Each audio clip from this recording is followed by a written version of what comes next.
But every time I see you, I don't see the music first. I'm gonna be honest with you. I don't see the music first. You want me to say what I see first? Yes.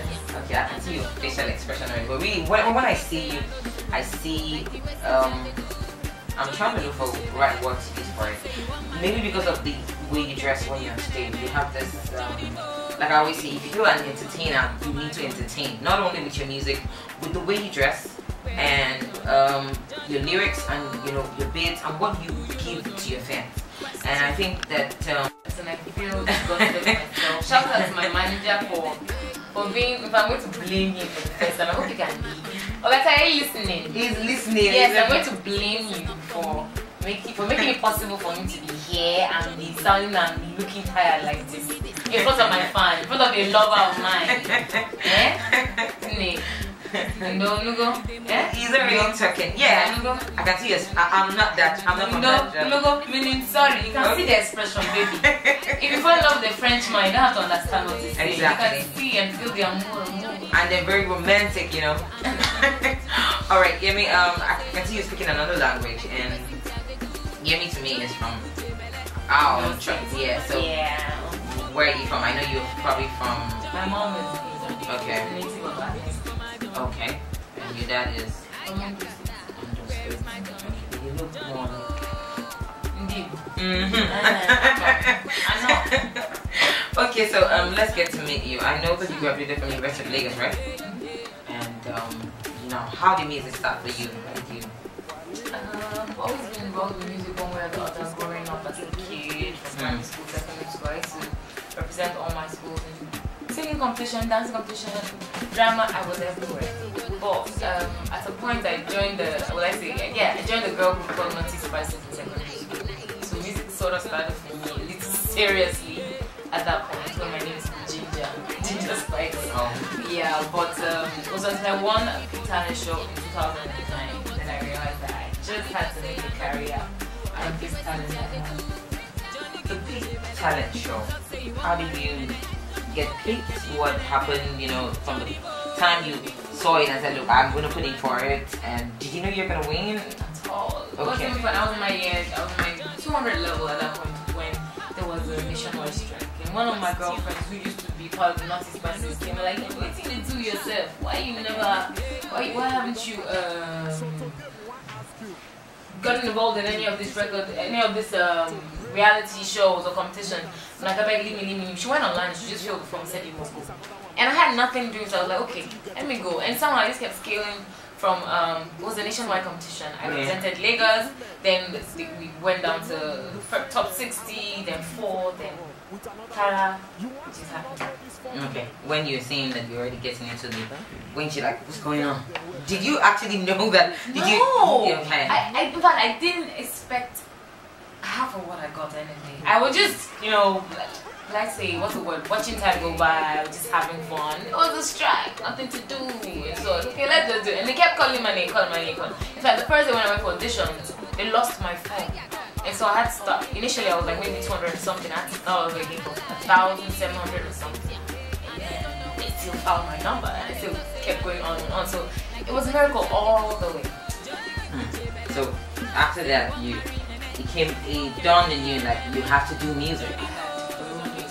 Then you started doing music. Okay. The part that I love most is that you still went ahead to, because a lot of people be like, okay, now I'm getting the fame, I'm getting the money and all that, and they wouldn't, you still went back. Right? Yeah, I had to graduate. I had to put music on pause for that period of time. Yeah, I had to graduate so else my mom would send me back to school. Okay, being a graduate, do you think he has a way of did he help your music? Do you think he helped your music in any way, being a graduate? Well, I studied geography, so it has nothing to do with music. No. What I mean is, to me, I always tell people, when you're educated, I feel like you behave a little different. Of course. Like, pardon me, I'm going to say this. I've had to interview a whole lot of people, and from my interview, I can tell a whole lot of things.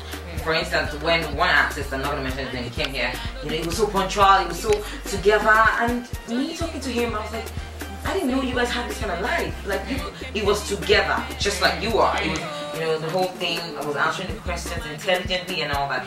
He's one of the many artists who graduated. Yeah. Yeah. So that's why I'm asking. Do you think you being a graduate, does he play a role in the kind of person you are right now, musically?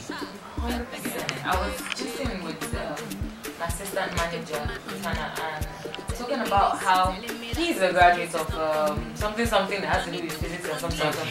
And I'm like, I beg, Yemi, you don't see any minus plus 4 plus 0 minus ABC for real life when you got so.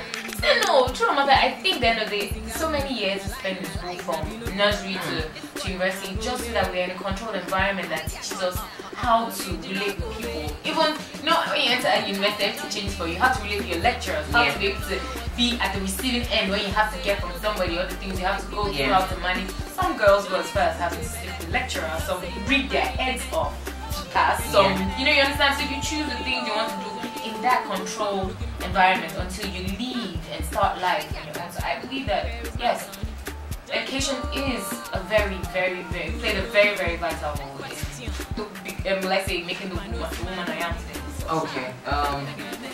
Do you think that sometime later on you want to not put music on the class, but do my BSc? You know, that kind of thing? Yeah. Well, my mom called me every now and then. Sarah, what do you think? Do you think that is oriented? I said, maybe, mommy. So I'm using my geography. Oh, but do you?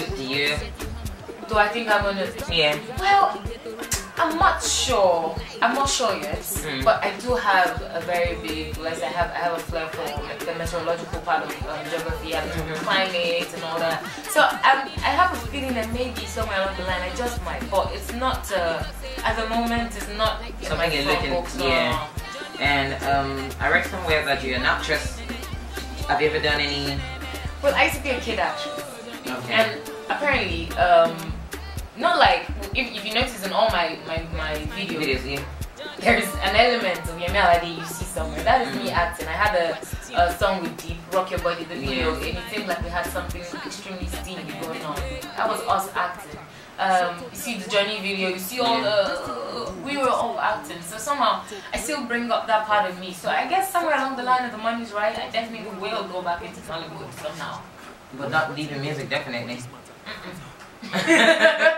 Not yet. Like definitely nada. Okay, so being in the music industry with, you know, we don't have a lot of females like males. Yeah, I guess. Yeah. Do you feel with the female we have the thing is we have females, but they're, I can say that not because I'm a female, the females are really talented. We have 100%, but they know now. They know. He knows. Yeah, I can see he's blushing. He knows. Someone, the DJ in London was on WhatsApp and was like, man, I always support the females. No, Britico acting, I don't want to I always support the females. I thought it was just one of those watching moments, and I was like, but for real now, he mentioned all my guys' names. I didn't not sing some. I think some of you guys will know, but he kept repeating one line all through the song, more than 500 times. And then the only lines that weren't the same thing with that line was repeated, probably just 2. And that's what guys do a lot, most times, you know. And that guy is actually talented, but he wouldn't do that. It's all good, yes, you're right. Yes, you know, so they are. Very so do you feel that like you're in some competition to try and, you know, with the guys? With the girls? Oh, with the kind of sister, I don't already do my own competition for talent show. This one right now is funny enough. The truth of the matter is that somehow, you know how a talent can somehow turn to be like a cause like for every good thing there's its bad side. Now because we're very talented, we tend to always want to show ourselves in our songs, and to an extent that is kind of like a distraction for even our listeners. Yeah. Because they want to be able to sing along with us. In the situation where I'm going, Johnny, give me for Cynthia, and I don't want to do. How you gonna follow me sing? No, let me tell you something. There's so many types of music, and there's some music that you cannot necessarily, not that you can sing along, but you cannot sing what for it. Pop music is popular music. Pop music is very you hit the notes, you do not do your vibrato. But they're doing the vibrato everywhere. So you have to leave the vibrato for your R&B. Yeah. Oh, I wish that I didn't have a heart. She would. did not do plenty vibrato. Yeah. But it's like a cross between pop and R&B. But most of our sisters are doing pop and they're vibratoing everywhere. How I think it's just. follow them? I think it's just a way of showing that. Oh, I'm cool. Nay. The time is season for everything. Yes. You're right. But don't get me missing now. What kind of song would you say you do? I know you do R&B and you're very good, but you can do other kind of music. I'm a lover for music. In fact, the fact that I always have, when people ask me what genre of music I'm doing, I don't even love answering that question because it tends to put me in a box. Because I'm a lover for reggae, raga, pop, rock, jazz. And you can do reggae, raga, pop, jazz. Straight up. And most times I try to put an element of that in my music. Like songs like Bamboo. That's part what I twisted to it. You will be just a honey, you know, just put a little bit of all of that. But basically, you can say I'm an Afro pop highlife artist, R&B artist at the moment. Because these are like the 4 elements that do not, like, that are always in all my tracks. Okay.